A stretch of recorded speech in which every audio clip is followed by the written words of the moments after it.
Hi, everyone, and welcome to the December edition of the React Native London Meetup. It's good to have everyone back again after a few months off, and I hope everyone's keeping well. This evening, we've got first up a talk by Paul, who is talking about React Native CI/CD and how he created a free CI/CD to deploy to the App Store. So it'll be really interesting to hear about that, and maybe you'll learn some tips just about how you can improve your CI and CD process. After that, as we're doing a kind of a remote online one, we've got some live interactive coding challenges with Kodiri. So these will be in React, but these will be live. You can either choose to kind of watch these or come along, but we'll give you more details on this later. So yeah, welcome back everyone. And one further point is we'll have some time for Q&A and questions after the first talk is over. If you've got any questions, please just put them in the chat as we're going along, or put them in the chat afterwards, and we'll be able to ask those to Paul, who'll be around to answer questions at the end. But yeah, without any further ado, let's get into Paul's talk.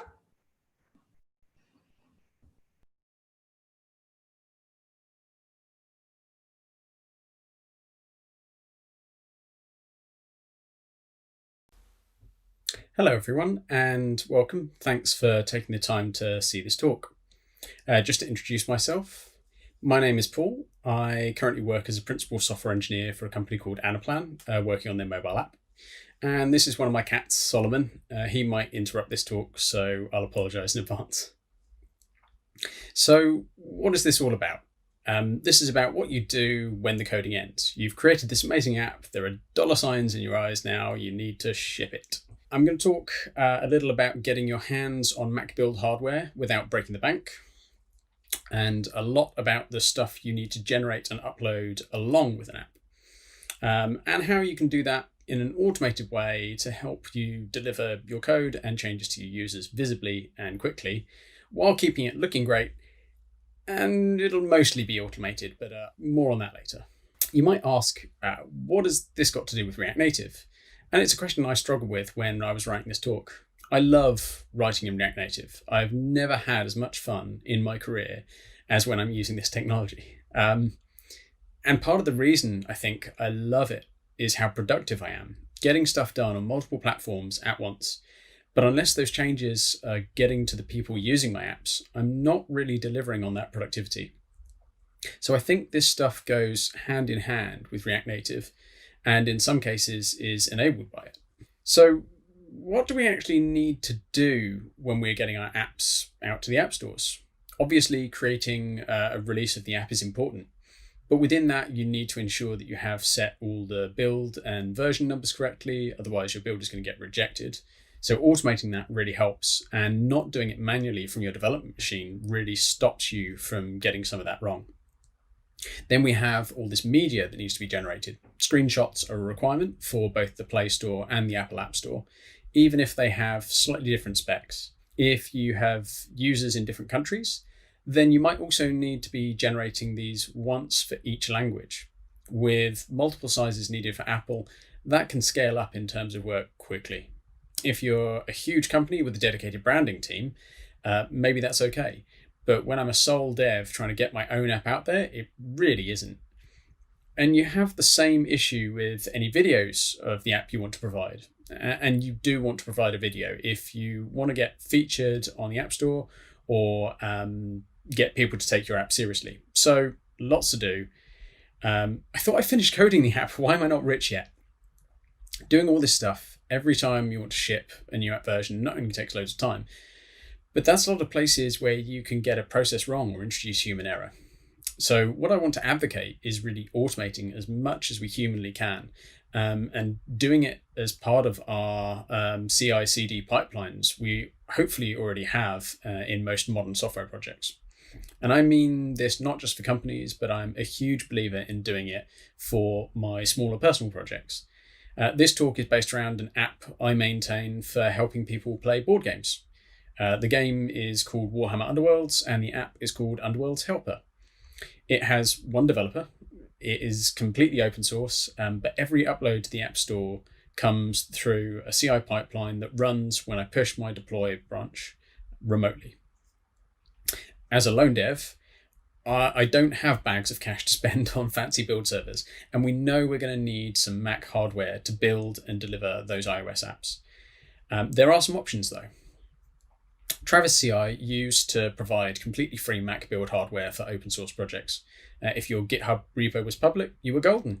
Sadly, that's changed recently. GitHub itself now provides a really good amount of free Mac build minutes with GitHub Actions, both for private and public repos.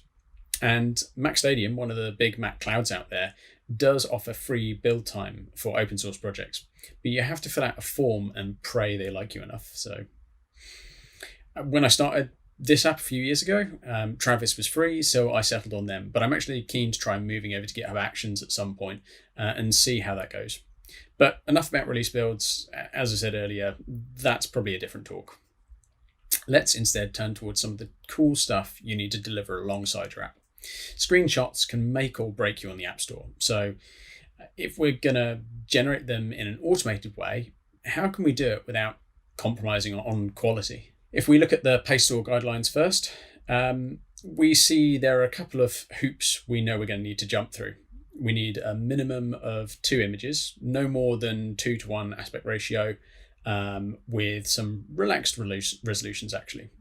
However, Apple, we have to deliver separate screenshots for the full screen iPhones, for iPhones with physical home buttons, and for iPads. For iPads, you actually need to supply 2 sets of images, but they have the same dimensions, so you can reuse the same at least. I don't want to do this manually. I don't own all the devices. As a React Native dev, maybe I'm working on a Linux or Windows machine, so I might not even have access to simulators. There's another great reason to shift this into an automated process that runs on a built machine in a cloud somewhere. But how can I generate the screenshots I want with my app in all the different states I want? I went for Appium as my tool of choice. There are other similar options like Detox, and if you're lucky, you could even use React Native Web and try automating a web browser with Puppeteer or another framework. Appium actually uses the same protocol as Selenium, and this is a nice standard built around HTTP requests to send commands. So you might already be familiar with this kind of system if you do any web development.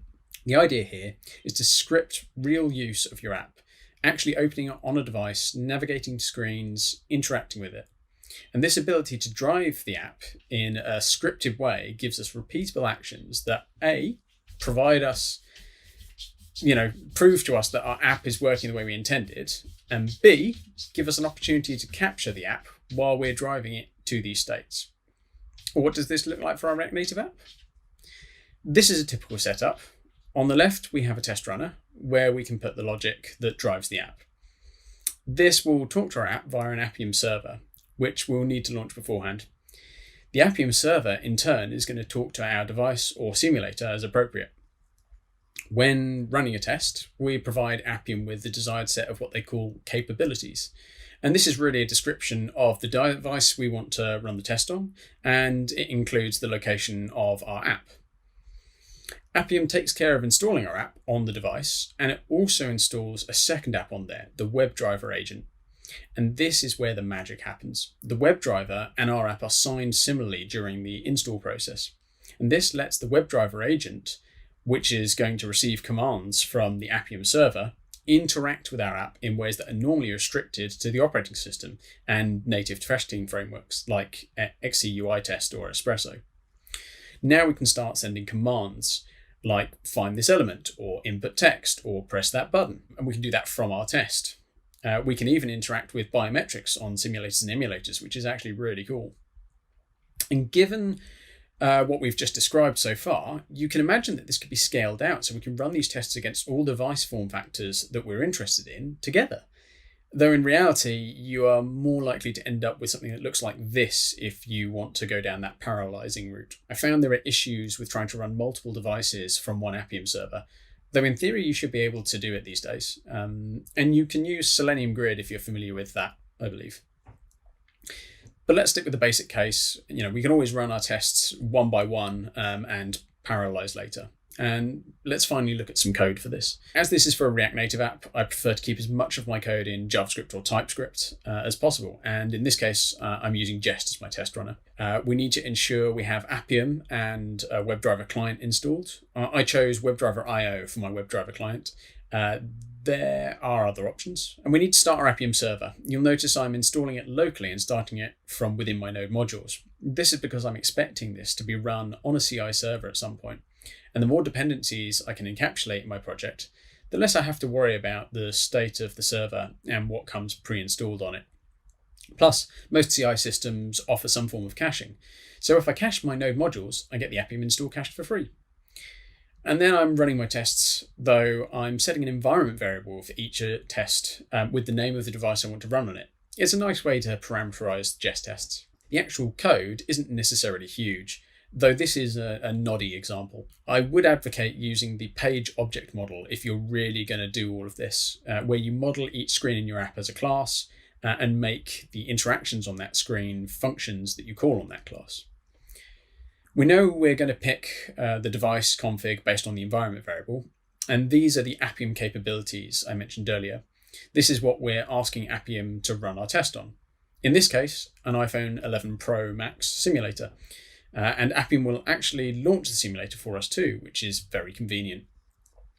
Before each test, we're going to get a fresh WebDriver IO client for our given device. Then, in our tests, we can start issuing commands. In this case, the dollar function means select element, and the tilde at the start of the string means select by test ID. Here is what the React Native code that this is interacting with might look like. The command will give us back a reference to the element, not a React reference, but really just an ID that Appium can use to refer to that element. And we can do things like tap on that element with the click function. And once we are on a screen we care about, and the app is in a state we care about, we can take a screenshot and save it to disk. The images that this produces are the right size for the device it was run on, great quality and always up to date with our app. Not only that, but you can pass in the locale in those Appium capabilities. So if you need to run your app in Japanese, French, German, it's easy to do, no messing around with device config settings. There are trade-offs. For example, the first time you run it, it will take a while as that WebDriver agent app has to be compiled. And on Android, you have to use a different prop. You have to use accessibility label instead of test ID. And the element you are setting these on needs to be an actual React Native one. You can't set test ID on one of your own components and expect Appium to find it. You'll need to pass that down to a text or view inside your component, for example. It's also not really appropriate for apps that don't have a stable state. Now, granted, most React Native apps tend to end up in a stable state. But if you've managed to write a fast-paced 3D game, this isn't going to work for you. Congratulations for doing that in React Native. I did say we're going to make these screenshots look awesome, though. Just showing what your app looks like isn't going to get you those millions of dollars in downloads. So how do we make these screenshots really sing? I'm going to keep running in JavaScript for as many things as possible, and that includes image manipulation. Sharp is a nifty little library that runs in Node, so we can actually use it during the Jest tests we were running earlier if we want to. What do I want to do with my screenshots? Well, here's what they'll start off looking like for my app. The first thing I want to do is shrink the screenshot a little and put it on a black background, the same size as the original image. With the space we've now made at the top, we can add a little context about the scene, some nice marketing text in a fancy font. But we're dealing with an image manipulation library here, so we need to treat the text as an image, and this is where SVGs are really convenient. As before, we need to make sure we install the Sharp library, and as I'm introducing a utility function that takes an image and adds some text to it, and we're going to look at the code for that. First, we need to read in the image using Sharp, and then we want to resize it down, in this case, to 80% of its original size. We do that by grabbing the original width and height from the image metadata and multiplying it by, in this case, 0.8. We'll hold that in a buffer for now, But when we add it back into the original image later, we want it to be in the middle and at the bottom. We can do this with this gravity option later. Next, we'll create the background image. Now for us, this is just really a big black box and it's the same size as the original image. So again, we're using the width and height that we got from the original image metadata. Next, we'll add in the text. I'll dive into this a bit deeper, but it's worth noting at this point that we have this variable called vertical text space, which is really just the 20% of space we're going to be left with at the top of the image. We also pass in the original image width and height here because it's easier to think about the SVG layer as being the same size as the original image, or at least it is for me. Finally, we can compose the three images together and we can write the result out and even overwrite the original image if we're feeling brash, though if you want to do this with multiple languages, I'd recommend keeping the original as is and writing to a new file. I said I'd come back to the SVG generation as it's kind of interesting. So this is our utility function, and we passed in that vertical text space argument, which is the 20% of space at the top of the image. So let's ignore the rest of the image for now. Within that space at the top, we want the center for the text so that we can find the midpoint to put that text in. But the text isn't always going to be one line. In this case, it's actually going to be 3 lines. We get that by breaking the text on new line characters. So we want to work out where the first line is actually going to start by shifting up from that midpoint. And you'll notice that we're actually separating the concept of line height and the line itself. The line height is 10% bigger than the font size. So we're shifting that up by whatever amount we need to as appropriate. Finally, we can loop over the lines and add text elements to our SVG, offset by the right vertical distance based on our line height and the index of the line. The SVG, as I mentioned earlier, is actually the same size as our whole image. So if we get the placement of the text right here, we don't have to worry about positioning the SVG later. It just sits over the whole final image. Great. Now we can programmatically generate our screenshots and then add some final polish with some marketing text. And that's a pretty basic version of this. The sky really is the limit here. You can do so much more, like focusing on a particular element. In fact, you can screenshot individual elements during the test in Appium just by selecting an element and calling save screenshot on the element rather than on the client. Or you can crop the image as needed in Sharp afterwards if you always know where a particular element will be in a scene. Or you could do some rotation effects, composite several scenes together. Instead of a plain background color, you could have a nice blurred stock image. You could add device frames. They're something that's really popular in a lot of App Store listings. It's something you can have fun with. And if you're already using something like Fastlane, there's a utility in that called Frame.it that can help with some of this processing too. Great. We have all our screenshots all up to date, generated as part of our build pipeline. Now we just need to upload them in an automated way. And this is where I have to admit, I bailed on my own premise. I've not had the time to automate the uploading yet. But it is on my list of things to do, and it isn't too difficult. So I'm quickly going to run through what I intend on doing. I briefly mentioned it before. Fastlane is a fantastic utility and absolutely necessary if you're doing any kind of continuous deployment with mobile apps, React Native or otherwise. Really, it's a huge pile of Ruby that some guys at Google are constantly backwards engineering from Apple and Google's private APIs. It's bonkers. Within Fastlane, the deliver package gives us the ability to upload to Apple. Not only our apps, but also all the things that go with an app, including screenshots. And the equivalent of deliver in Fastlane for Android is called supply. It does much the same thing, but for Google's Play Store. Let's start with supply. Once you have Fastlane installed, you can run supply init, which is going to bring down this folder structure for you, picking up what you've already got on the Play Store in terms of app metadata. Then we move all the screenshots into the various directories, which are organized by language code. Once you're happy with all the images being in place, you can run supply to upload the screenshots. And since supply can do all your app metadata and the app itself, you can do this all at the same time if you want. On the iOS side, deliver works in a very similar way. You run an init command to download all the existing info, including the existing images you have. The directory structure is slightly different to Android one, but it has the same concept of this language code separation. Again, we just need to copy all the appropriate screenshots into place. Deliver doesn't need images in different directories or named in any particular way. It actually uses the resolution of the image to work out which device it's uploading for. And once you're happy, you run deliver to upload the images. And if you want, you can upload your metadata and upload your app at the same time too. Now, images that are localized, up to date, and looking professional will get you a long way. But a video can really raise your chances of getting people to download your app.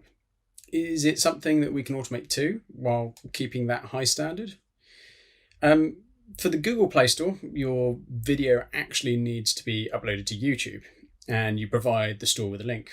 It can't have ads turned on, but that's about it. Otherwise, it's a pretty relaxed set of guidelines to follow. For Apple devices, like with the screenshots, we need multiple videos, and there are a few more restrictions on what we need to deliver. Videos can't be more than 30 seconds long, and they have to be provided in the right formats with the right encoding. And if I have to do different videos in different languages for 4 devices, that's a lot of manual video editing.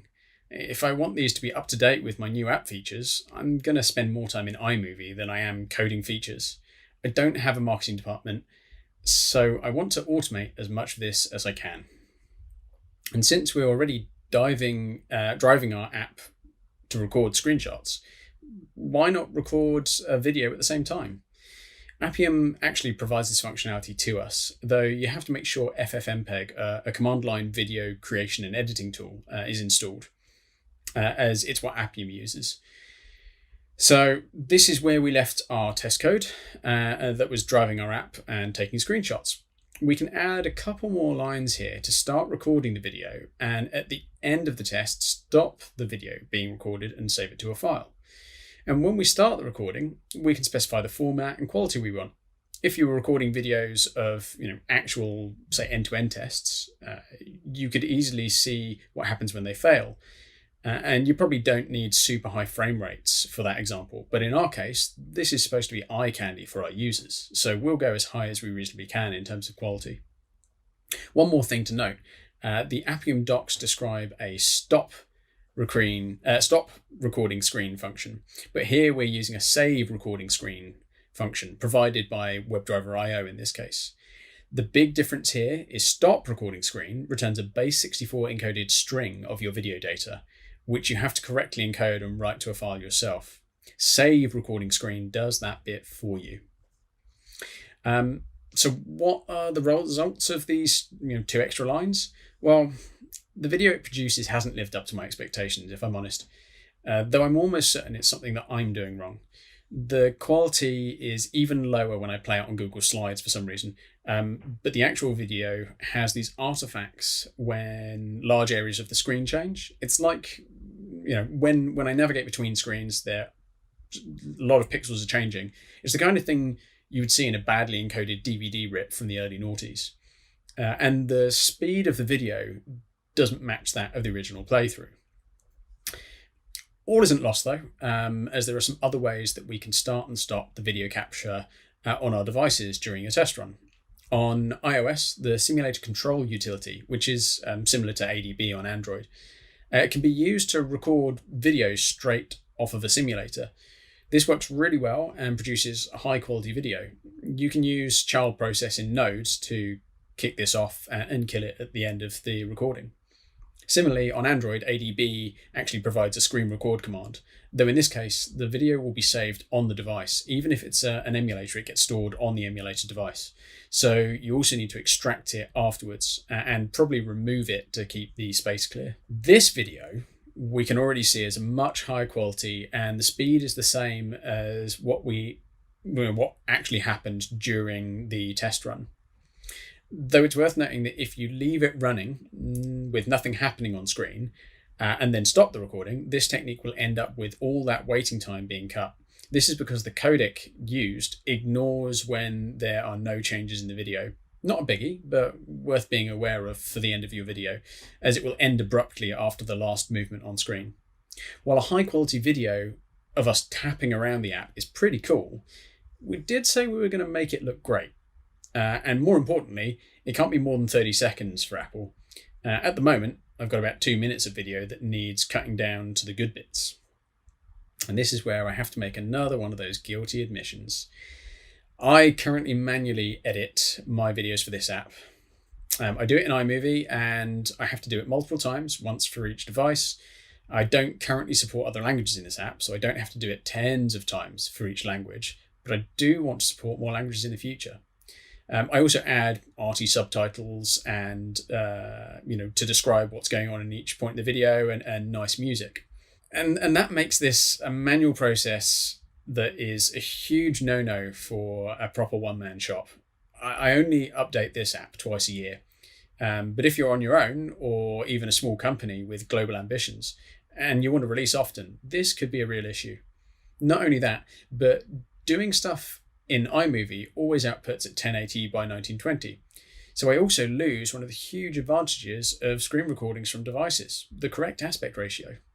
Well, correcting the videos I produce in iMovie is something that I can script at least. A quick look at the Apple specs tells me what I actually need. I need to crop the video to get it to rid of that widescreen space and scale it to what the App Store requires. And we already have FFmpeg installed, and it lets us crop the video quite easily. All we need are the width and height of the area to crop to, and also the top left corner to start that crop from. The FFmpeg command is pretty readable, and we're just passing in the video, some variables, and telling it where to write to. Now we're left with just our mobile screen. We next need to get the scale right. Again, the FFmpeg command is fairly readable. I'm just setting the new scale with what is required by the Apple spec for a given device. And that's it. 2 commands and our video is back to being in the right format and ready to be uploaded to the App Store. Here's what the commands look like when I'm running on the console. I check them into my repo so I don't lose them for next time, but you'll notice some funny numbers in those crop commands. How did I work out what areas of the screen I need to crop to? Well, I actually did it by eye, with some trial and error. It doesn't take long, and once I had the values right, they're fine to reuse again and again year after year. I'm sure someone cleverer than I am could have done the maths and worked it all out, but it doesn't really matter if I'm out by a pixel or two. As long as I get rid of all of the widescreen black space, the scale command is going to make everything look pretty correct at the end. A quick note on background music. The sound effects that I add to the video and the music that I add, I want it to be something that's professional and that someone is going to want to hear when they're watching the video.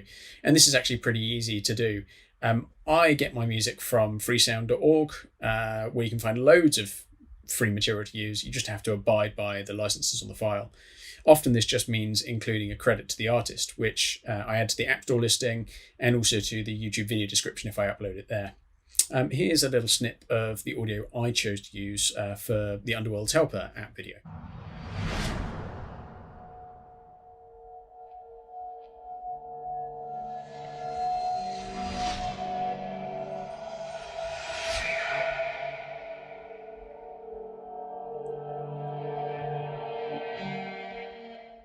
So, manually cutting the video, multiple videos, manually editing sound, manually uploading.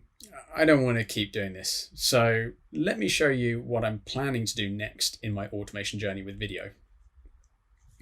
Our recording might be a few minutes long, but we just want the best 30 seconds of that. And it likely isn't continuous. So how do we programmatically cut the right bits?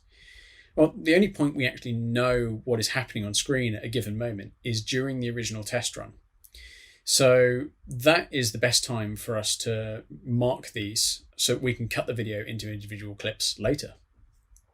If we go back again to our test code, it's actually fairly easy to record this information. We just need to add a couple more lines to, that record first the initial start time of the video, And at this point, I'm also introducing a structure for us to record timings of individual clips into. And when there's an interesting interaction about to happen that we want in our final video, we can mark the times. At the end of the interaction, we can push the start time and the end time into our clips array. And using these timestamps, we can cut the clip later. As we add more clips to the structure, it grows. And at the end of the test, we can save the JSON to another file alongside the video. Now, you could, if you wanted, just record each interaction as its own clip, so you don't have to cut them up later. But due to what I said before about the video recording cutting abruptly if there weren't any more interactions, I personally found it easier to manage this with one long video that I chop up as needed. I can add padding time around my clips more easily if I want to this way. Now, I have my video file and my timings file, but how do I actually operate on the video file based on this? Well, we already saw a tool for scripted video editing. We used FFmpeg earlier for cropping and scaling the videos that we got out of iMovie. So instead, we can use it here for chopping up our video into the clips we care about. Actually, cutting the clips out is pretty easy. We can loop over the clips array in our JSON and make this FFmpeg command, finding the start time of each clip relative to the start time of the video and the duration of the clip by taking its start time from its end time. Now, I've got lots of short videos rather than one long one, so let's stitch them back together. We want to do this in a lossless way, and the FFmpeg docs recommend converting our MPEG-4 to MPEG-2. This is because MPEG-4 is very clever, has all sorts of interesting things like seek points encoded into it, whereas MPEG-2, you can literally concatenate the bytes of two files together and get seamless video. So for a quick FFmpeg command to turn each clip into an intermediate MPEG-2 file is needed here. For those wondering, the .ts file extension here stands for Video Transport Stream, which is the MPEG-2 format. It doesn't stand for TypeScript file. Finally, we concatenate them back together with another simple FFmpeg command and re-encode the whole thing back as an MP4. There's probably a way to do this without the intermediate files. FFmpeg can work on many streams at a time. So again, if you're cleverer than me, you can probably work out something a little more elegant here. What about transitions? Just gluing our clips together might be jarring for someone watching the video. And in iMovie, I used a zoom blur transition to hide where I glued the clips together and, to let the person watching it know, hey, the next thing you're going to see is going to be different. So can we do something similar on the command line? Now, it's probably a little ambitious to try and achieve the same transition as a mature tool as iMovie. We could happily get away with a flash or fading in and out, but I put a bit of thought into how I would script that zoom blur transition using the zoom pan and directional blur filters in FFmpeg. Imagine we have our two clips that we want to join. I need the 500 milliseconds at the end of the first and the start of the second. On this little section of video, I need to apply my filters. On the first 500 milliseconds, I'm going to zoom in and apply the directional blur, over time increasing the zoom and intensity of the blur, and maybe changing the angle of the blur direction too. On the second 500 milliseconds, I need to do the reverse, zooming back out and reducing the blur.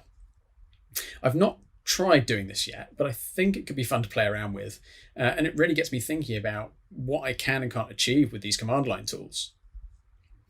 What about adding text into our videos to let the person watching know what's going on or how can they interact with the app? Well, earlier we marked when interesting things were happening during our tests, and I think that's also the right time to describe what's happening in the app, for that given clip. If we want to add that description in text to the video, then this is a good time to make sure that we've got that text down. So back to the test code one last time, I promise. When we were here last, we introduced this metadata for each clip. Now we can modify the code so that along with the timing of the clip, we add the text that we will add into the video. All we really doing here is pushing one extra string into the structure. In my case, I went with the text that will end up in the video, but you could equally just put an ID here if you want to keep the actual text, separate in a translations provider, for example. And so this is what I end up with in my video timings JSON file, with the clip text being alongside the start and end time of the clip. Great, we've got the text, we know which clip it should go with, but just throwing text up into a clip is boring. We can do better. In iMovie, I use this fun text effect with kind of this falling and fading going on. Again, it would be more than good enough to have our text fade in or move in from one side, but can we replicate this nice effect too? There is a draw text filter in FFmpeg that does let us put text in the video and control some aspects of it, like moving it over time. We know how long our clip is, and we can put our text in the central section of that without too much hassle. So it's not right up at the edges of our time. It'll just come in after, half a second and leave, a second before the end of the clip. But when we take a closer look at what's going on, with this iMovie effect, we can see the first character of each word acts differently to the rest of the word. So for each word, I need to break it in two, then perform 2 animations on each of those bits, not to mention position each one of them correctly in the video. I'm sure this is all doable. And I found some encouraging info on how to move text over time in some Stack Overflow comments. But the positioning scares me a little, on top of the transform for opacity in and out, and the translation of position. I think placement might be easier using something like SVG manipulation.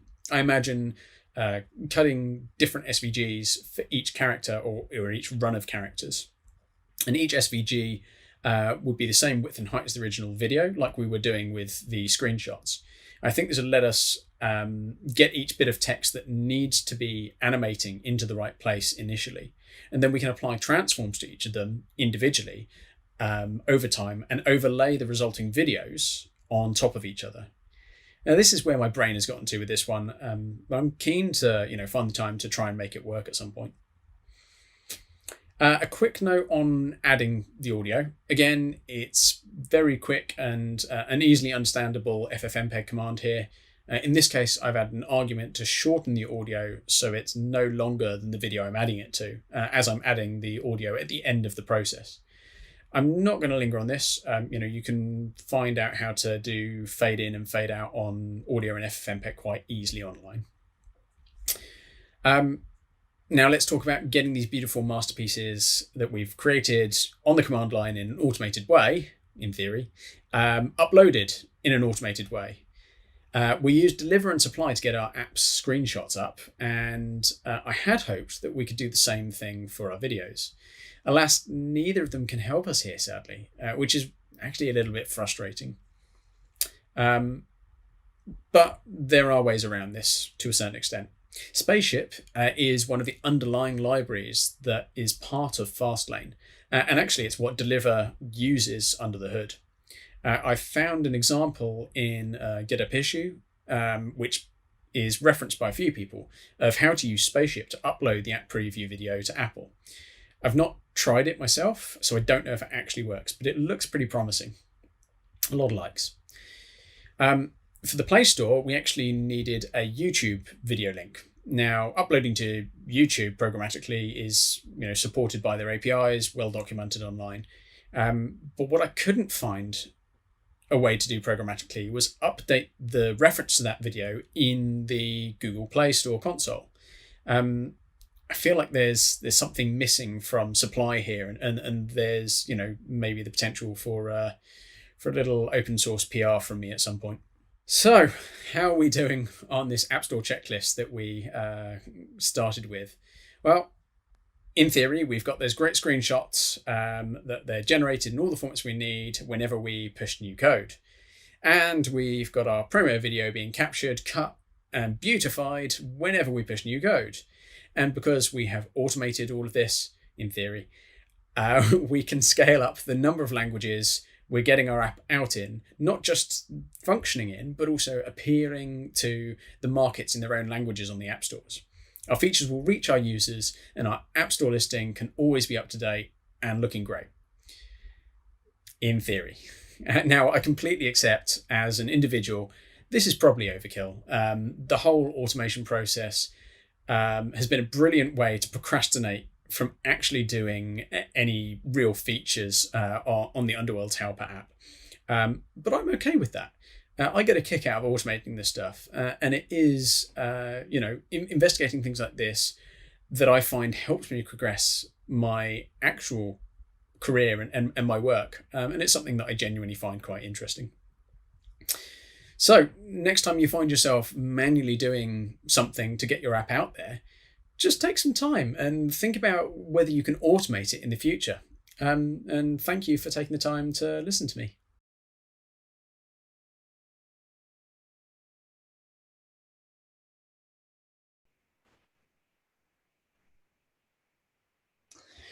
Okay, thank you very much for that talk there, Paul. It was fantastic there, and I've really learned a lot about CI/CD and what you could do. A lot of options I hadn't even really considered there, especially with the automation of those kind of like videos, etc. I hadn't even thought of doing something like that. So if anyone has any questions, we'll be asking them, but I can see we've already got one initial question there from Anders, and it's a question I had myself as well. So I've used Detox a lot in the past, and he wants to know what your thoughts are on using Appium and WebDriver compared to Detox.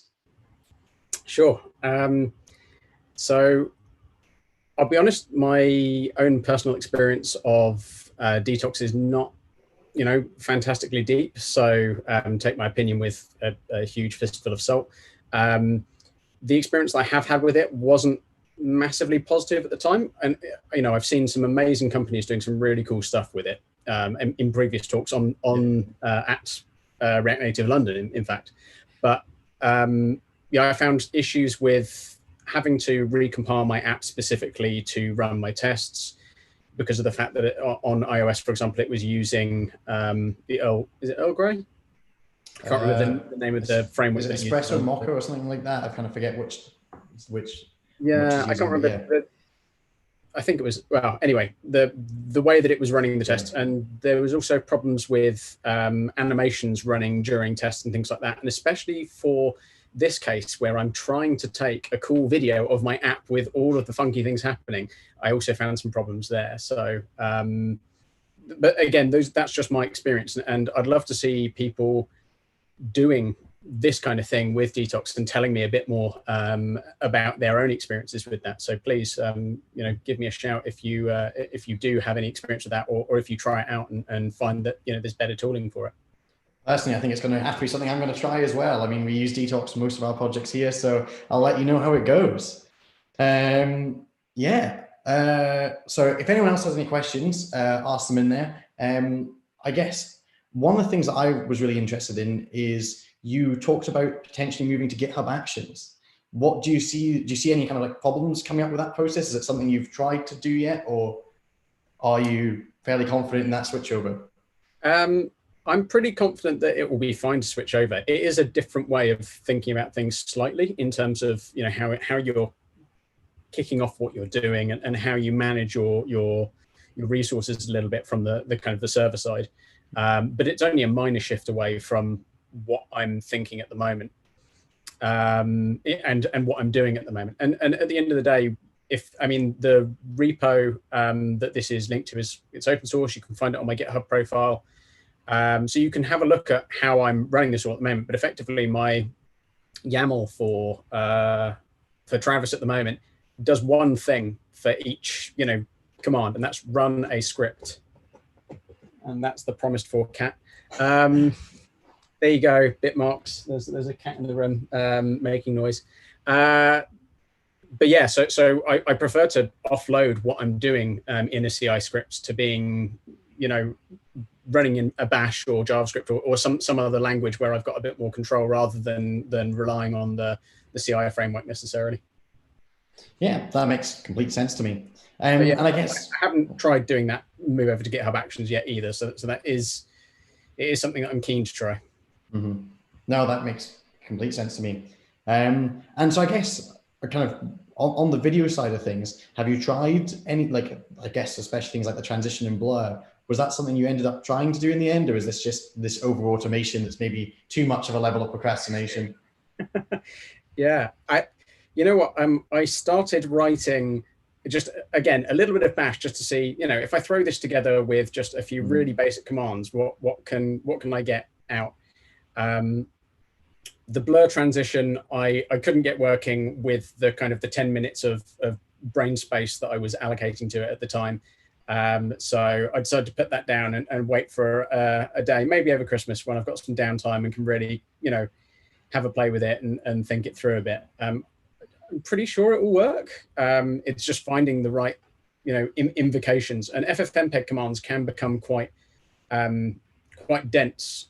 So all the ones that I put there in the presentation, they're all nicely broken down because I'm doing them in a nice slideshow. But realistically, when I'm running these in a bash script, it's just, one horrible big line where I've got everything mashed together. And I need to be a bit better with my own scripts. But yeah, those commands can get pretty long if you're doing a lot of things in them. And that particular transition, I think, would have a lot in it.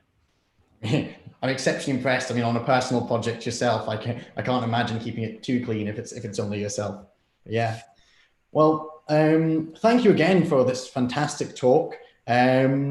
So up next, we're going to have Ricardo from Kodiri, who is going to be doing some React coding challenges. So stick around and hopefully we'll do something different and get involved. I'll put Ricardo on a second to give you some more explanation.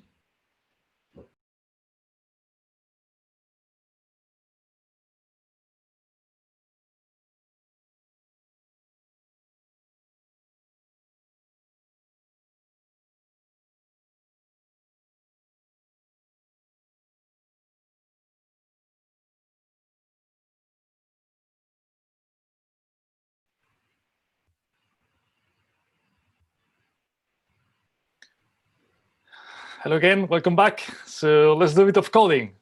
My name is Ricardo. I'm the founder of Kodiri, which is an online gaming platform to help people with the coding skills. This is completely free, non-profit. So yeah, today I would like to run some coding activities with Paul and Gavin. And the idea will be to deal with some technical issues with React. So the format of the session is going to be as follows. So if you please go to kodiri.com/challenges, or perhaps kodiri.com on the left menu, you select challenges, you will find a series of games that we will have to face. And don't worry if you've never touched a line of code. As you can see, we've got different difficulty levels. So hopefully any of them will shoot your appetite. Let me just do a 5-minute intro about how the platform works in case it's the first time you came across. So when you land on Kodiri, the first thing you'll see is what we call the playground. So here you will find a series of coding activities organized by language, library, or framework, as you can see on the left-hand side of my screen, and also difficulty level. Yeah, so we start from the very, very basics, and then obviously things get a bit more spicy, yeah, once we start progressing. So I would like to just do a quick demo to show you how the platform looks like. Also, that will help us to get used to the user interface, the user experience, and all these things. Because today we're talking about React, so let's do something very, very simple, yeah, just to get an idea about how it works. So I'm going to select React, lower beginner, and then you see we've got a bunch of topics. So depending on what we want to play with, displaying things, communicating components, depending on what we want to do today. But I would like to just show you a bit of the interface. So as you can see, we get on the left-hand side of the screen, we got, let me zoom it in a bit for readability purposes.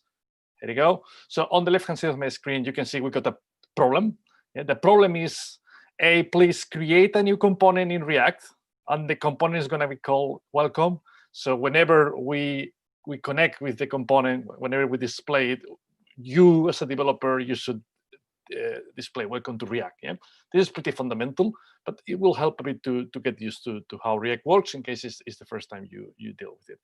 If that still sounds like Chinese, and you're not a Chinese speaker, you could a dedicated video in the majority of the questions helping you about how to deal with the fundamentals of React. Yeah.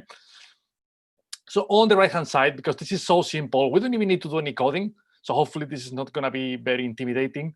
However, we got the code partially created for you. However, you find some placeholders, and we just need to pick the right choice, right? So as you can see here, we need to select between A and B.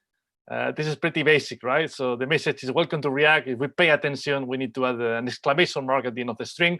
Imagine that we didn't notice that tiny detail, so we choose the wrong option, welcome to React, without the exclamation mark. So let's see what happened. You see, the code gets red, meaning like something is not quite right. Yeah, the tests are not passing, essentially. Once we pick the right option, then the code becomes green, and you get some sexy confetti time. That means that, yes, all good, all sorted. So then we can submit to the next question. So I'm not going to solve the upcoming ones. You will notice that there are 5 questions per challenge. Yeah? Something important is at the end of the exercise, we're going to get a score depending on how good or how bad our performance was. If you struggle with any of the questions, I would like to invite you to skip it. You can skip questions, and before submitting the game, you can revisit them, right? Sometimes developers get stuck in a question, and obviously they get penalized, right? So this is a bit about the strategy. Don't worry, this is not a competition. This is just a healthy collaborative game. So, but just I would like to give you this kind of overview about how it works. So if you like Kodiri, you are more than invited to collaborate with us. We are always looking for volunteers, people helping adding new games, people helping. We're translating the platform to, I think, 18 languages. So, we are always looking for people to help building the Kodiri world.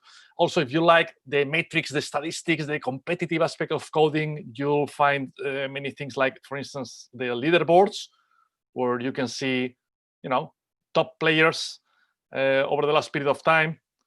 I'm sure some names there will be familiar to many of you. Also, the Hall of Fame, right? So who is the best developer today? Who's the best developer of the week? You can see we've got developers from more than 100 countries. Best developers, by region, top countries. So you got many statistics in case you like this kind of things, right? But so let's crack on. Also, I forgot something. So we literally a few weeks ago we added something called interview quiz. So if you wanna get a new job, so we added a new feature where we simulate you are part of a job interview. So perhaps they will help you to practice a bit with this kind of activities. Yeah. All right, so let's jump straight to the challenges. It's good. You can see that some people is already participating. Feel free to pick any of the levels, of course, because this is a React day. So I'll like to suggest you to pick the React swim lane first. But once you finish a challenge, feel free to jump to another one. You got some React challenges at the bottom as well. Sorry, some vanilla JavaScript challenges. So let's just do some coding and let's have some fun. While you deal with the questions here, Paul, Gavin, and myself, we're gonna solve some of these problems. And at the end of the activity, which is gonna be in 45 minutes, we are gonna present the results. So once you select a given challenge, so let me pick just to warm up a bit, React Lower Beginner. I'll go back to these charts at the end. But for now, once you select the challenge, so the first decision you have to take is which team are you joining, right? So once hopefully we get vaccines, we'll go back to our on-site events and we'll be able to set up proper teams and have proper collaborative coding. But for now, let's just select a random team, yeah? Depending on whether you like French or you prefer French or Italian cuisine. And then at the end of the game, we'll see which kind of food lovers have the better ability for coding, yeah? So once you pick a team, then we start the challenge. So let's have a look to what we got on question number 1. You are more than invited to participate. This is an interactive session, so please drop questions on YouTube, and then we'll be more than happy to go through them. Sometimes this is not just about finding the right option, but finding the right approach, right? So we'll see that even if we solve a question, we may revisit it and we may change and we may have just a healthy discussion about different coding styles and techniques. Yeah. So question number one, let's have a look to what the question is. So first of all, on the left-hand side, so this is about building some sort of, I don't know, sign-up form where you enter your details, and eventually you need to accept the terms and conditions, right? So something like that. So you get a checkbox and you need to tick the checkbox, right? So in this particular case, everything is pretty much built. We just need to fill some missing selectors. So not sure if either Gavin or Paul, you want to suggest. So for instance, in the first placeholder, which will be the right options if you want to. I was just saying before we started all of this that my React web is pretty rusty. I haven't been React Native Come on. for a while. So that's my excuse. I don't know what Gavin's is. Similar, very similar, yes. I'm just trying to figure out what everything does on the left-hand side at the moment. Yeah, so I was going to say, Ricardo, on the left-hand side, is this using the React testing library for these tests on the left-hand side? At the moment, we are using Enzyme. Oh, using Enzyme, okay. Yeah. But still, if we let's try to break it down, right? So, sorry. Yeah. Yeah, so you can see on the left-hand side that we need to select a couple of checkboxes. So you can see that the first one, input checkbox, it has a class name. So this is just a classic CSS selector, right? So regardless of whether we use Enzyme or React testing library, this hasn't changed at all, right? So as you can see in the first case, we need to find an input with an attribute type checkbox, which is, we need to tick it. And then that dot implies that element will have a class called terms, right? So visually speaking, I will either select either option A or option B, because that's essentially the first input we are looking for, right? But the question is, in React, do we use the keyword class or class name? That's the keyword, right? So as obviously many of you know, we are going to use class name, right? Because class is a keyword in JavaScript starting from 2015 ES6. So React doesn't really like it. Yeah. At least if it's your first day with React, if you're building an app and you use class, the console will throw a nice error message that will guide you towards how to fix the problem. I think this is one of the beautiful things about React. Even if we fail, React will often drive you towards finding the right solution. All right. So let's pick class name terms. Then on the second placeholder is pretty much the same thing, right? So it's going to be class name news. Yep. Okay, so let's test it and see if we got confetti or not. There you go, confetti time, right? So yeah, I think that's pretty simple, right? The only thing I would personally disagree in this exercise is look, we're using single quotes to deal with the attributes in JSX. That's not very standard, I'm afraid. If you follow the majority of the styling guides like Airbnb and many others, they will recommend to use double quotes because it's more HTML standard, right? Let Prettier decide. Exactly, let Prettier decide. Yeah. Okay, fair enough. So yeah, I mean, I think that's enough for the lower beginner, right? This was just to warm up a bit. Let's do something slightly more complicated.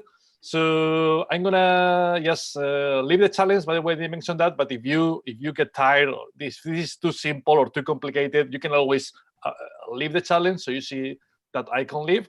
You sure yes, and then you'll be redirected to the challenges view. All right. So now let's pick the upper beginner, which still is quite simple. But in this case, we need to do a bit more coding, right? So it's going to be a bit more entertaining, hopefully. So let me pick Italian food in this occasion. And look, this is cool. Is that free text on the right-hand side now? Yes, now it's free test. Now we can do whatever we want, right? So Nice. Now it gets dangerous. Yeah, exactly. So the exercise by itself is not more complicated than the one we solved before, but we can fail easily, right? Because we need to do everything by ourselves, no placeholders anymore.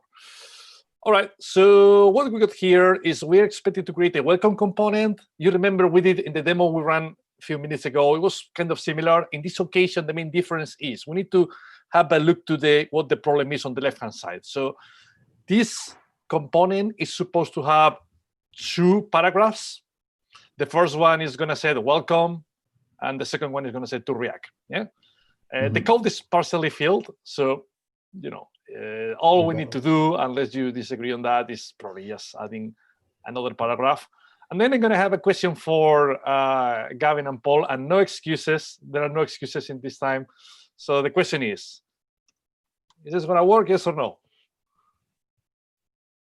Yes.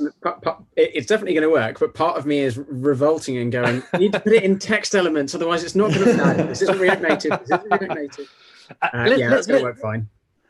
All right. Let's assume that the structure of the HTML that obviously you are probably not that used to is correct. Yeah? Let's assume that everything is correct. Let's purely focus on the content. It's the capital R. Brilliant. Nice one, Gavin. Exactly. That's not going to work, I'm afraid. I mean, if that works, I'm going to quit my job and I'm going to go back to Spain to have some holidays. So look, you see, it doesn't work. And yeah, as Gavin said, look, expected to React to equal to React. Yeah. So one of the things that we should obviously take it into consideration, I'm sure pretty much the same thing applies to React Native, is that in the JavaScript world, everything is case sensitive, so we need to be careful with this little details, right? All right, so yeah, let's just change it to a capital R, and then hopefully that should work. Yeah, it's fine. Any suggestion, guys? Anything you will change here? Looks very simple. No, it looks very simple, right? I mean, you could refactor it slightly so that you don't have it be a functional. A function, you could make that a const welcome. Const? Yeah, good point. Let's do that. Because that way we can get rid of the return statement, because we can have this be a nice inline arrow function. Nice. So let's do baby steps. First of all, let's see if it works using a const, right? And then we'll get rid of the return statement. Yes, fantastic. So once it works, so following Paul's advice, I'm gonna remove the return statement, and then it should be something like that. Look, let me show you something. That should work, but let's pay attention, guys, to the elegance console. You will see in 35 minutes that some developers will lose points because of ignoring our linting guidelines. Yeah, I understand some of these guidelines are controversial. Some of the guidelines are slightly opinionated. But rules are rules, and these rules are public, right? And we're telling you, we expect you to use the right indentation here, right? So because we remove the return statement, just let's do things in a reasonably right way, right? So if we try again, it works. I got something to add here. I'm not sure whether we really need the surrounding div element. Right? Definitely, we need to put something, right? I mean, if we get rid of it completely, React is going to complain, because we got 2 root elements. But I'm not sure how you solve the guys this problem in React Native. Well, we would use a fragment. A fragment. Correct. A fragment means that we can either use an explicit fragment, like all times, right? Let's see if it works. First of all, let's see if it works.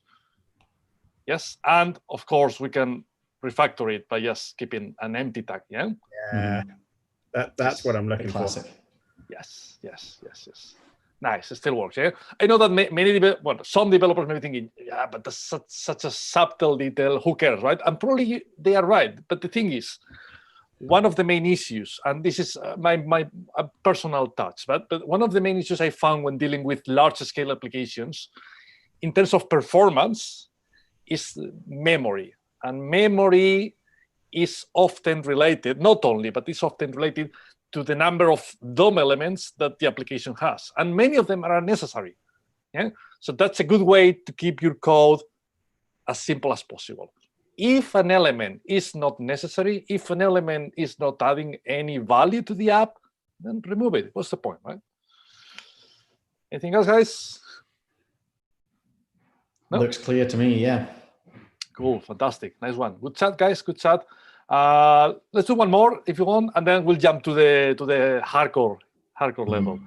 So, I love this question. So imagine that we are creating the next multi-billion app, and we want to create a component to welcome our users, right? Because of a reason, our database has partial details about our users. We got, for instance, the full name of some users, but perhaps some users are connecting using an external service, and we don't have all the details. So long story short, so imagine that if we got the last name of the user, the message will be welcome, Mr. Last Name. Yeah? If we don't have the last name of the user, but we have the first name, let's assume that we have at least the first name, then we'll simply display welcome and first name. Yeah. So I think that the problem is pretty simple from a human point of view. Now let's try to translate that simplicity into the coding side. So thankfully, the code is partially created. I'm sure you are thinking about how to improve it already, but I suggest before doing tricks, let's just try to get the green build, to get the confetti. And Paul, unless you want to say something else. I'm curious again about the left-hand side. So we've got all these prefabricated tests that are going to tell us, whether we're passing. Are we able to add our own tests, like additional ones?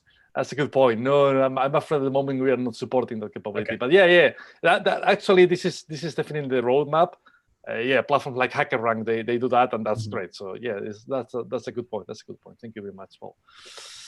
All right. So for now, let's just stick to this use case scenarios. The algorithm again is almost there. So welcome.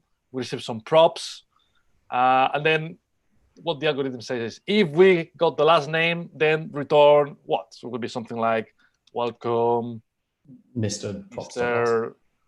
Props last name. Not like that. Get some curly braces in there.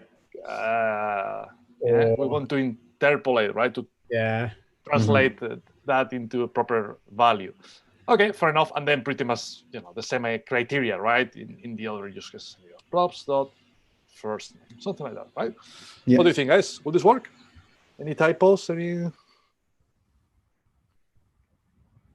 Looks like it should work to me. Okay, yeah, agree on that. Let's test it. Okay, yeah, nice. It works. No elegance warnings. But now the obvious question is: will you leave it like that? I'm sure Paul is already thinking about something, right? So I guess following what you said before, I suggest to transform it. Yeah, one. I mean, in this case, do we need to transform it? Because I'm a big fan of using if we've got a component in a file, especially if you want to export that as the default component. I'm a big fan of leaving it as declared as a function, because you can export default function in one line. Whereas if you apply it as a const, you then have to have that default export. And I think in this case, we might want to put some, we might have some logic in here as well before we have our rendering. And if you've got that, then again, having a body in the function makes sense. So I reckon we can start optimizing this in another place. But the first thing I would do if I've got props coming in is probably destructure the props inside the function argument. That'd be my first. Yep, that's a good point. So let's just use first name and last name, right? Then we avoid the hassle of typing props 47 times, right? Okay, so now obviously let's get rid of any reference to the props object. Fantastic. Let's see if it works. First of all, yes, of course. What else? We could switch. I mean, I guess similar to the last one, we could switch to using fragments. That's probably quite a nice, easy one. Fragments. Be careful. I'm not sure if I agree on that. Sorry, I think it's not got a p tag, or you've only got a div there. Yeah.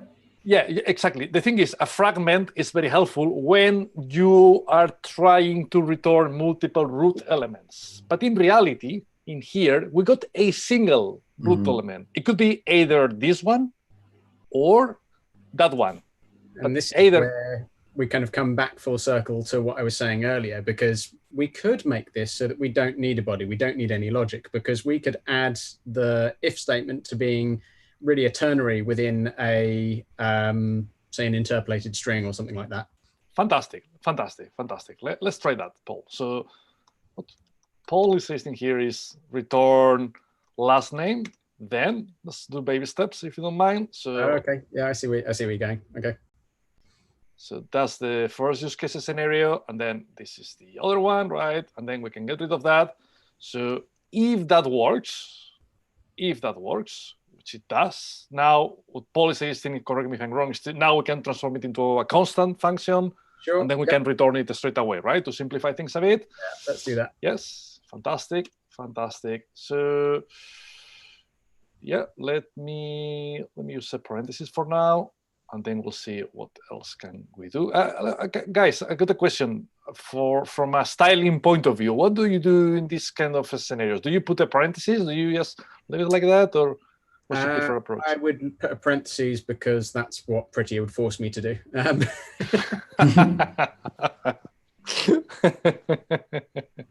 Okay, fair enough. All right.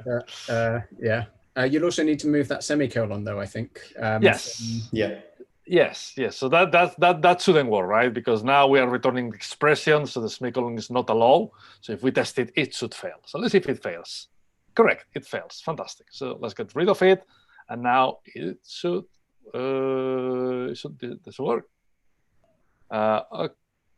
Okay. All right. I didn't see that. You've not got the all right. At the beginning. Sorry. That's sorry, guys. Yeah. Sorry. Yeah. I'm coding, right? It works. Now, obviously, we got the missing semicolon at the very end, and then, yeah, okay, all good. Any further improvements? Well, we could probably have it be one div block rather than two, and put the ternary inside the div. Good question. That's a really good point. So we can have the ternary inside, so we avoid the hassle of creating two divs. But do we really need the div at all?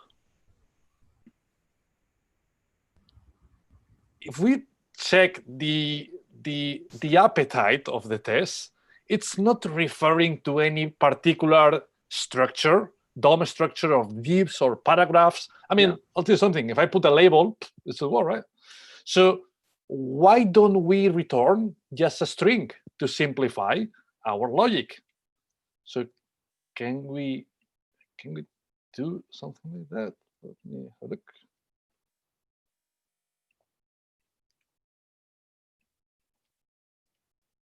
See? So we use string interpolation or template literals to just, return a couple of strings, right? I mean, let's see if it works, first of all. Yeah, still works.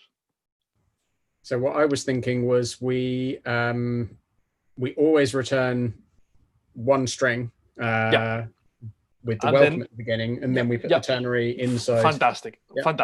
I love that. And yeah, so that's a really good point. What happens if tomorrow our business analyst decides to change from welcome to hi, right? We need to change it 2 times, which is error prone. So let's avoid code duplication. I think I agree with you, Paul. That's a fundamental principle in software development, right? So then based on what you said, well, we can see what we can say is we can get rid of everything, right? And then we do the tricks in here, right?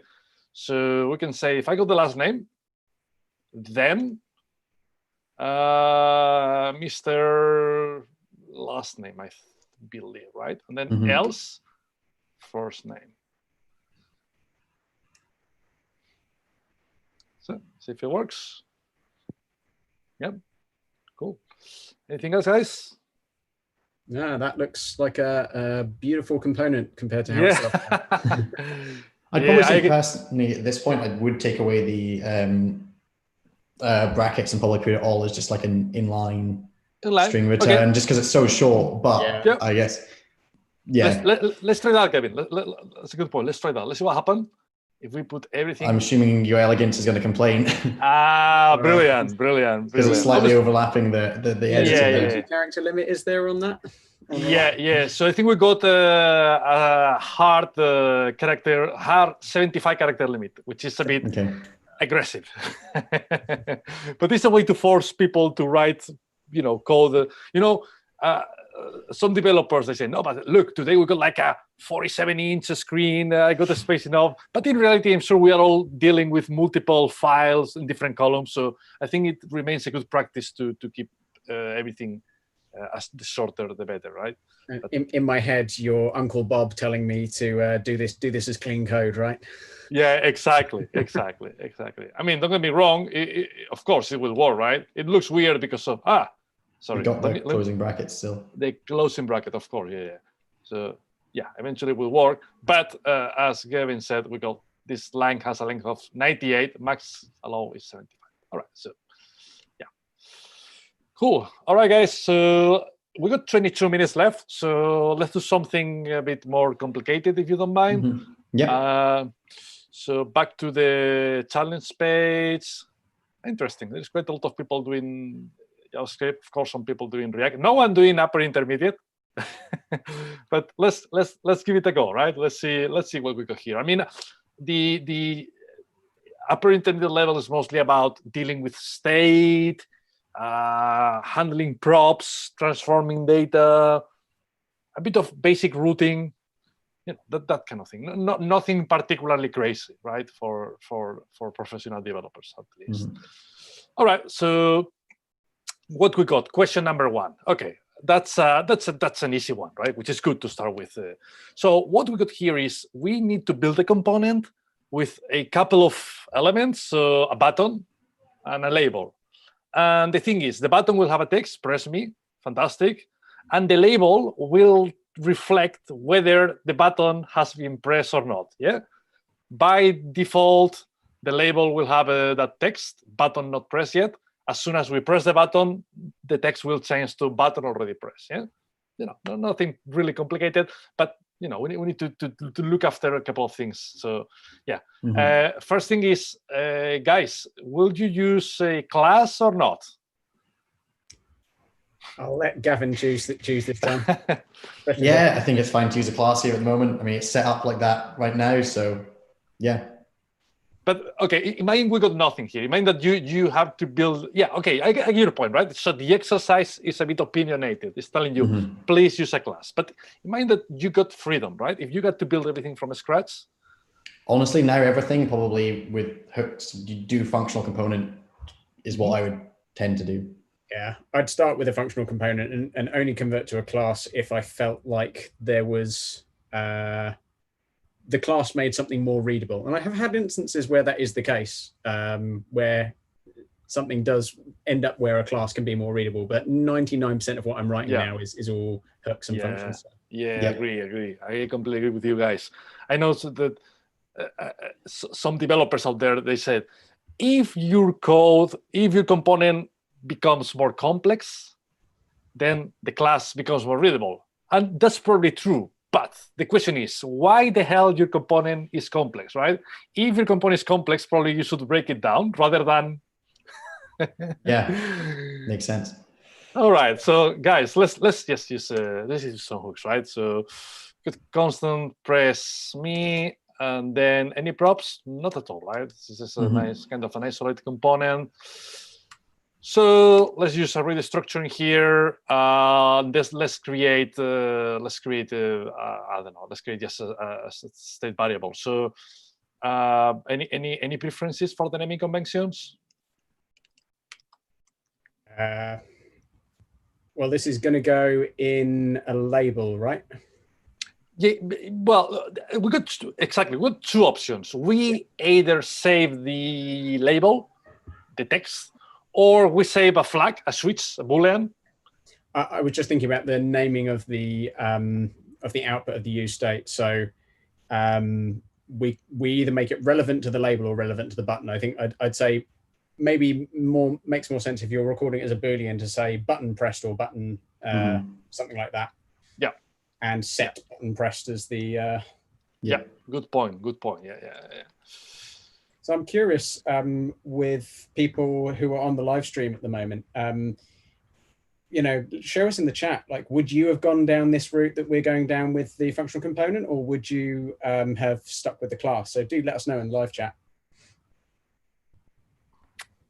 I think what interested me to start with is the fact that you went for the true false. I would have instantly gone for the string there. I hadn't really considered the button press. I would have gone for the string press me to button already press.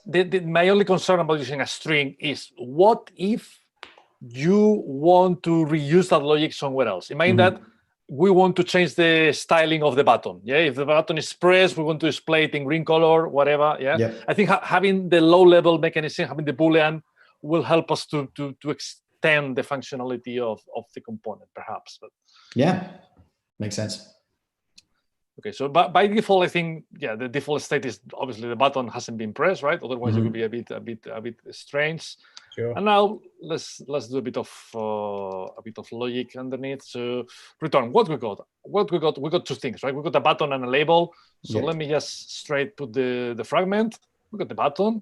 We'll see how to bind the logic of the button in a minute. But for now, we got the button, and then we got the label as well. The order doesn't really matter. The button has a text, right? So what's the text? Press me. Yeah, press me.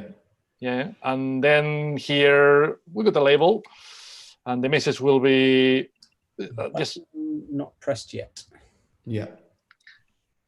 Okay, so button not pressed yet, right? So if we run the test like this, what the first two tests should pass? Well, it's one test, right? Right. Is it? Are you going to get anything through there saying that the final expect failed, or? Yeah. So if we try that, that's expected, right? So you're right. It started working, but it fell on the last line because we expected the text to be button already pressed, but obviously we are not dealing with that scenario yet. All right. So any suggestions about how to proceed next? Well, we could do the logic for the label for if button not pressed yet. We could do a ternary there as well. I'd like to actually start with the button actually being pressed because I think that's kind of the more interesting part to a certain extent, because we need to actually change that state variable, right? Yep. Yeah, I agree with you, Paul. So we call it on click, right? Yep. Click. Not on press. Not on press. Using the synthetic events rather than the JS events. Yes, exactly. Because we're doing web, so it could be on click, definitely. On click. And now, I don't know what. Well, so go on. If we're trying to do it basic to start with, let's do a lambda rather than like a separate function outside. I don't know whether to start with the more basic one and then we can refactor to the let's start basic. So what we'll do here is you'll do something like that, and now and then we can just do set button press to true.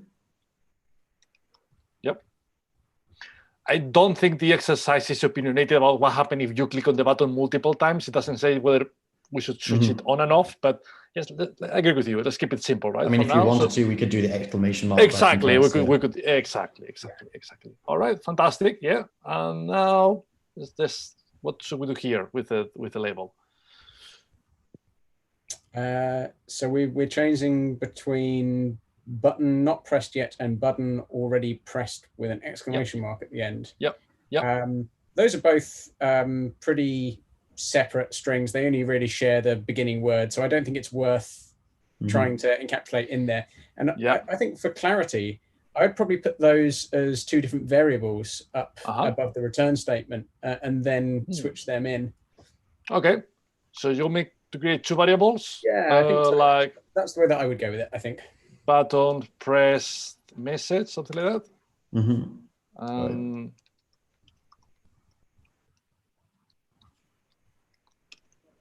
of course, if we're building a big app, we'd want to, internationalize those strings and get them from our internationalization library, etc. But yeah.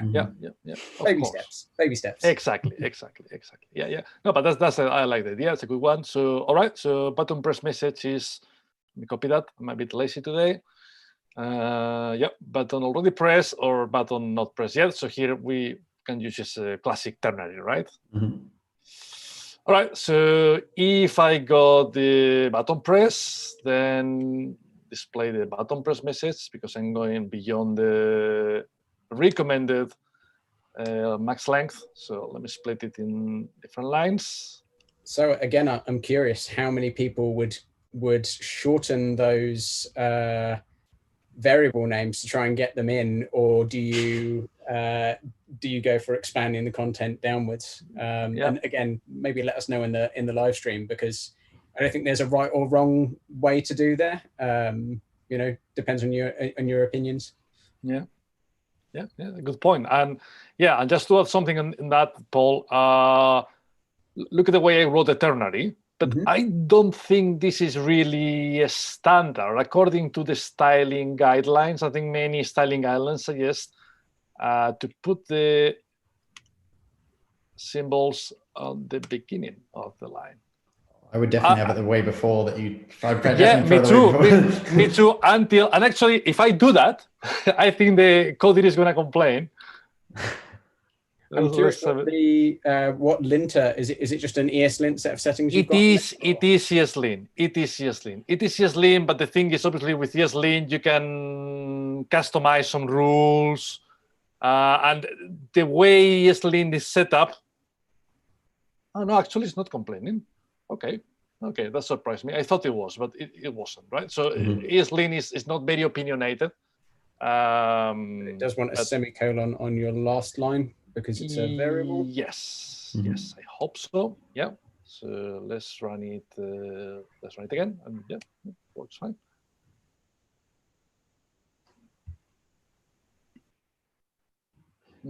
Okay, cool. Yeah, that's fine. We got. Should we just complete this? We got 10 minutes, just in case someone else is playing. All right, guys. Anything else to add regarding this exercise? Well, after this, you're not going to want the inline lambda function on the on-click. So separate that out into a separate function, potentially a use callback, but I think that's overkill for something like this at the moment. But yeah, no, definitely. So you want to add here a function called, how would you call the function? And I got the reason why I'm asking you that. It depends. If it's a simple component like this, you could do something like an on-button click. Would kind of be it. It doesn't do much else. Yeah, that's probably what I do for the moment. So I think this is actually a really interesting discussion as well. Yes, I agree. I've read quite a lot about how you do actually introduce some other performance nastiness by using use callback in places. So just using it everywhere where you have like a simple function that is a pure function, you don't necessarily get the benefit of it. But I think we should do it here anyway, because this is a coding challenge and we want to push ourselves a little bit and see what we can do in terms of this stuff. I'm also curious, actually, because we didn't have to import use state or use callback. So you're doing that's a good point. Yeah. There is a bit of magic happening under the So the typical imports are already there for you. Yeah, that could be a bit more explicit. Actually, Kodiri supports many languages. For instance, in Java, you got the imports on top clearly specified. So I think it's slightly better. But one of the things it's nice. Interesting because I didn't even think about it when you did use state. I was just like, well, of course, use state is there. Yeah. I'll tell you something. I may have some concerns regarding readability.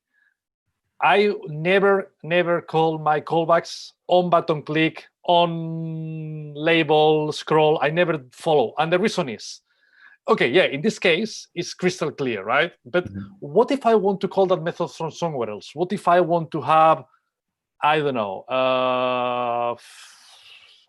if I scroll down, I want to, you know what I mean, right? So I think it's potentially I may want to call the function several times because of different reasons, right? in which case I will have to rename it, which is not the end of the world, definitely. But to me, the function should reflect the content or the action, the side effects of that function, not how we invoke it, right? Okay, so you'd have it be changed or change label or something like that. Exactly. Something that reflects the action I want to take. And change label, it will be a bit, I don't know, because in this case we are changing the label, but what if we want to do more things? So what I will do in this case is,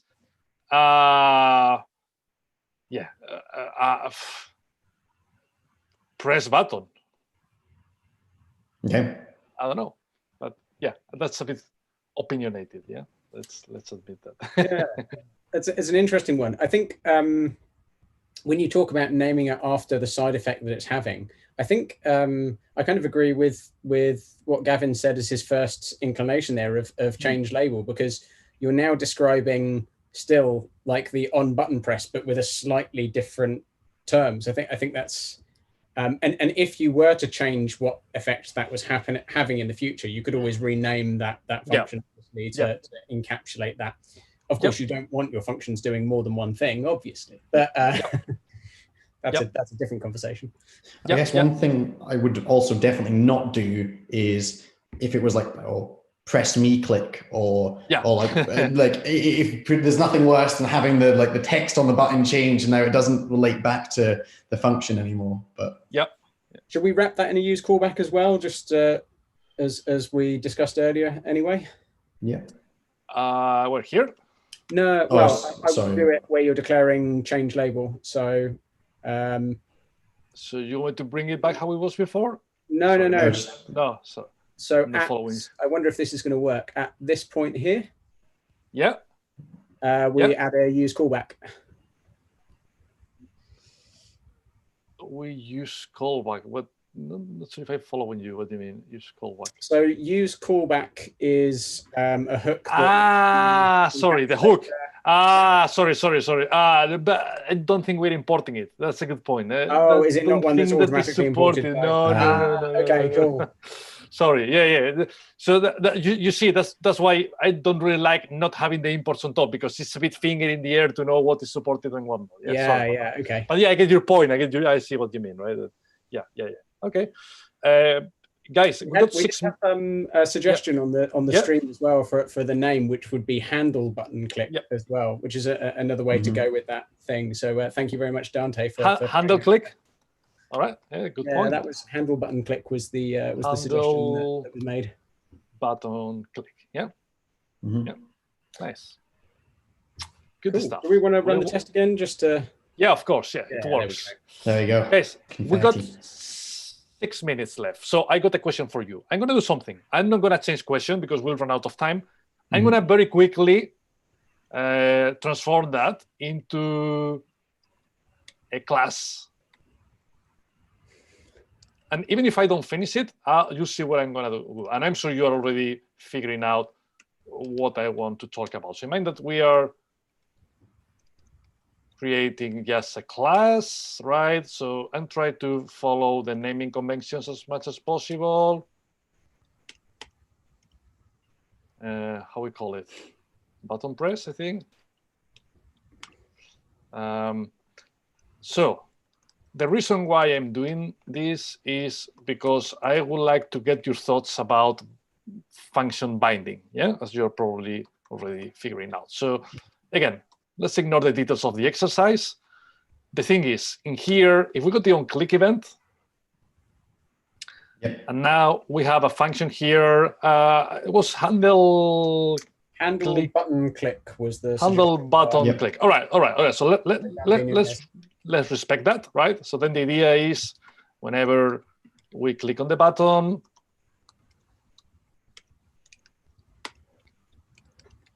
we do something like that, right? So now, the obvious question is, what do you do here? How do we solve the binding issue when you have a class?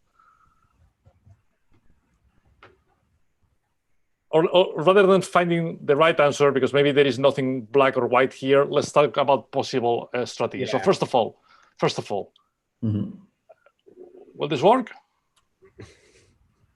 Not in the way you think it will. No, that won't work, right? Because we are losing lexical this. Yeah.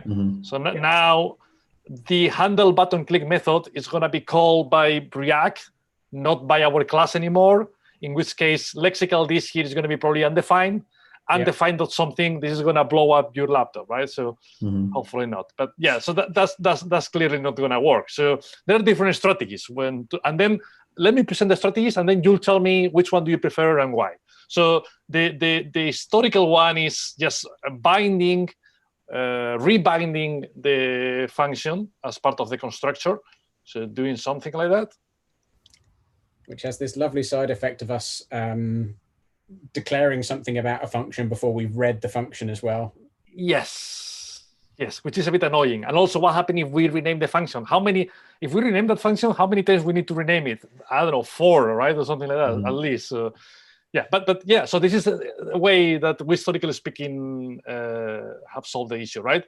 Another kind of similar way is by binding here as part of the render function. Yep. So Any back thoughts? in the days when you know all we had were class components, this was probably the way that I was doing this before I started using or had the ability to use arrow functions. Yeah, I agree on that. To me, there are probably a couple of concerns about following that pattern. First of all, if we need to call the function several times, we have to remember to bind all the time if we don't the constructor or not. And the second reason, and this is probably not that obvious, is that from a performance point of view, that's not that efficient. Why? Because we are binding a new function every time we render, right? Again, we are not trying to optimize everything at this level, but it's something that just to take into consideration long term. Another technique will be to just wrap this up into an arrow function. So then we inherit the parent lexical this. So then we can do that. Still with concerns regarding memory usage. Yeah, because we are binding a new function in every iteration. Also, if we got multiple arguments here, we'll have to pass them here as well. Yeah, no, not ideal. Not sure. Have you guys tried this pattern at all? Any thoughts about it?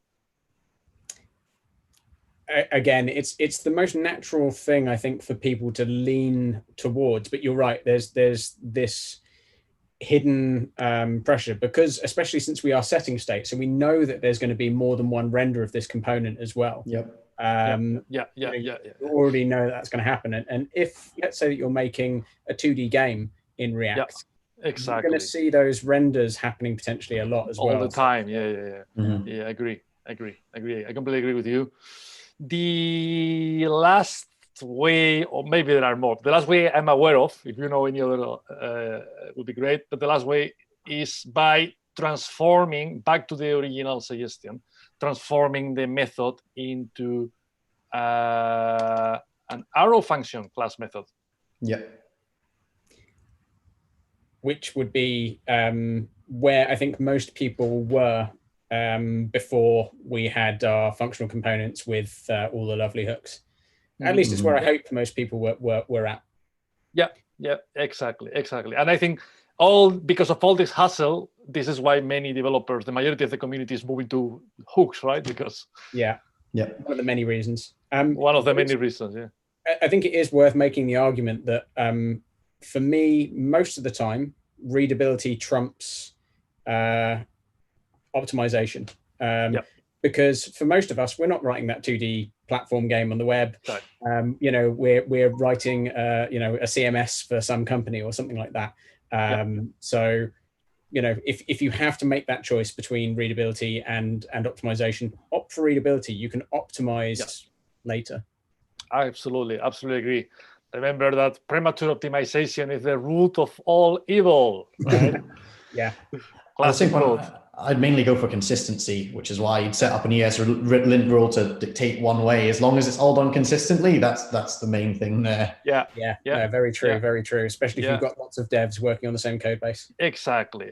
I prefer to be wrong, but consistently wrong. Right? At least there is a pattern. We can improve the pattern. All right, guys, I think we're out of time. Yep. That was a great session. So thank you very much for participating and for sharing your thoughts. Thank you as well to the people in the collaborating in the chat. Let's have a look to the results, right? Let's see what we end up having. Let me have a look. So let's quickly rebuild the JavaScript results, just because we got quite a lot of people here, so it's a matter of respect to them. So let's quickly rebuild the results. So I'll show you what these charts mean. So here we are presenting what we call the players performance pentagons, PPP. So each player is represented by a color. You don't know yet if you're the blue, the yellow, or the green, but you're a color. And then here we are proving how good you were dealing with that particular challenge. Yeah? Several metrics you can see here. Tenacity, that means out of 5 questions, how many you've completed. Accuracy is how many times you submit, but the answer was wrong. So people getting low scores here. That's what we call a Street Fighter mode. You remember Street Fighter, guys, in the 90s, where you just randomly hit the buttons without any criteria? So that's a Street Fighter mode. Speed, how long it took you to complete the game. Focus, how many times you went to Google or to Stack Overflow to see how to create a hook in React. And elegance, last but not least, is how standard your code is according to our opinionated linting rules. Right? All right, so obviously, the bigger the better, right? Size matter in this occasion. So again, I'm not going to check the individual results, but let's check the team results. So that's a good battle. So you can see we got 3 players on the French food lovers, 4 players on the Italian food lovers. You can see also we got the title or the rank, where we can see how skilled each developer is. Imperial Majesty is the top 10%, Majesty the second 10%, and so on. Newbie is probably the first time, which doesn't mean they are not professional developers, but it's the first time they play with Kodiri. So you get a good mix of skills here. So now, what's the median score of the French food lovers? Not bad. It's 82 points, right? That's great. And now, how it compares to the Italian food lovers team? Let's have a look. Oh, look at that, 75, right? So that was a good battle. You can also see the top players on each team at the bottom of the screen. So it's 1-0 for the French food lovers. What about upper beginner? Obviously, the more complicated the challenge is, the smaller the shapes tend to be, right? Because developers struggle a bit more with the questions. You can see some sort of hierarchy here. So there was a beautiful battle between the blue and the pink, and then the yellow, and then the reds. Also, I didn't mention that, but you can also in a minute, you can check the code. So imagine that you struggle with any of the question, you can compare your solution against the other players, which is a good way to check different coding styles, to analyze why you didn't manage to get the right answer. I'll show you in a second. Let me show the chart, the results first. Team results. Okay, we got the solo player on the left-hand side versus 3 players on the Italian team. So it's 1-0 for the French team. And okay, look, 83 points. So that's a really good score for the solo warrior, and how that compares to the Italian team. So look, 59. Okay, so it's 2-0 for France today. And yeah, as I said before, you'll find if you join the challenge again, you'll be able to, as you can see on my screen, check everyone's code. It's a good way to compare coding styles, to learn different techniques. Yeah, you can upvote, you can downvote solutions, and someone was cheating. All right, and then upper, this is going to be super quick, right? So this is upper intermediate JavaScript. So we got some interesting challenges that we didn't cover today. Let me show you just the individual results, because I think we got a single player managed to get scores. So here you go, 14 points, 1 question. So psychologically speaking, solving 1 question is good, right? All right, so just to wrap this up, let's go to React. Actually, sorry, React, lower beginner, upper beginner. I think no one played on upper intermediate, so I'm going to just skip it. But on the, let me, all right, is it loading? I don't know. It's taking a while to load. Let me try again. React. Here you go. All right, I don't know what happened. So React, we got like 4 players here. let me just refresh the results. Sometimes people forget to submit the exercise and they got some questions right. Okay, so this is React beginner, lower beginner, and then I will see the upper beginner, which is going to be super quick. So check ranks, team results. Again, a solo player on France and 3 warriors on the Italian team. So median score of France is 5.6, 56 versus, oh, look at that, 93, right? So yes, good achievement by the Italian team, 2-1. So now this is the very last challenge. So everything gets resolved here. Actually, I didn't see who won on the upper intermediate. Well, anyway, who cares? We've got some people in the live stream as well telling us who that solo warrior was. We don't. We probably don't know because some people sign up, some people play anonymously. Yeah. So unfortunately, of course, if any of you has played and you want to make a good impression, you can. If you sign up, this challenge will be associated to your account. Yeah, if you want. We don't, of course, we don't sell your data. We don't do any of that, right? All right. So let's check the results. Final challenge of the day. So who won here? All right, so it's going to be a 2-2, obviously, right? So 89 points for Italian team. So it was I think, a nice battle. If you like the competitive aspect of coding, from time to time we run proper challenges. We run some international coding battles between different countries involving hundreds of developers. So yeah, you are more than invited to keep playing, of course, to spread the word of Kodiri. That will help us. And if you want to help us, that will be fantastic. Yeah, we have very limited resources, as you can imagine, but any help could be adding new questions to the backlog. It could be helping translating, fixing typos. If you are playing, guys, and you find any typo or anything, you got the feedback box. Just drop a message, whatever. Yeah, I mean, this is like a friendly community. And that was pretty much it from my side. So thank you very much, everybody. Thank you, Paul and Gavin. And Great. Alex from Pusher, of course. And yeah, that was pretty much it from my side. So looking forward to see you again soon. Thank you very much. Thank you, Ricardo. That was really, really enjoyable. And yeah, I think we're going to wrap up here. But thank you again, Paul, for that amazing talk. And thank you, Ricardo. That was definitely something new and interesting, and really enjoyed that. But yeah, thank you again, as always, to Pusher for hosting. And if anybody would like to talk in the future, please do get in touch. But see you all again soon. Thanks. Bye.